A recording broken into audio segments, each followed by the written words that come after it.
magandang araw ulit mga mamsay. Dito pa rin tayo sa Rosales. Ito, residential lot, solo title. Ito, tapat po ng bahay na to. Hanggang dyan. So, kung gaano kahaba yung frontage ito, ganun din kahaba niyan. Ito, 6 to 8 meters wide to.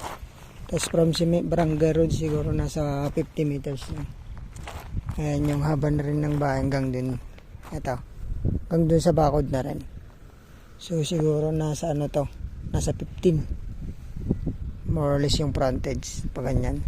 So may sukat po ito na 310 square meter.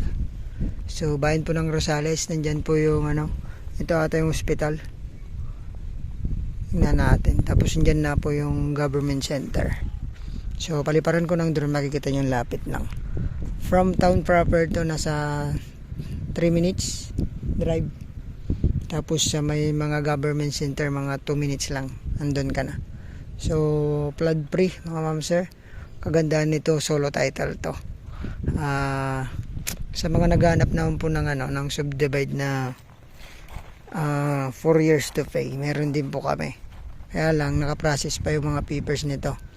Pero ang kagandahan po ng bago kayo mag full payment, ay nakalipat na po yung pangalan nung nagbebenta para hindi na po mahirapan po mag-transfer ng papel sa ownership ninyo. Ayan, pero ito binibenta ko solo title. Anytime magbayad lang ng capital gains, pwede nang i-transfer yung title sa pangalan nyo. So 310 square meter solo title, updated tax. Price nito 3,000 pag cash. Pagka gusto nyo ng installment 3,500 pero half down, pwede mo nang galawin ng lupa, magpatayo ng bahay, tapos 1 year to pay. 1 year to pay din yung kulang nung remaining balance nito kasi solo title na siya. Pero kung gusto nyo po ng mas mahabang yung hindi pa nakaprocess, yung hindi pa tapos yung papers, 4 years to pay, meron kami dyan, meron din kami doon. So 250 may 150 square meter po ang area.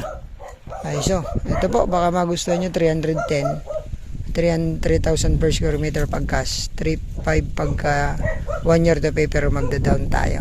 Pero pwede mo nang patayon ng bahay yung property. Maraming salamat pong muli. God bless sa ating lahat.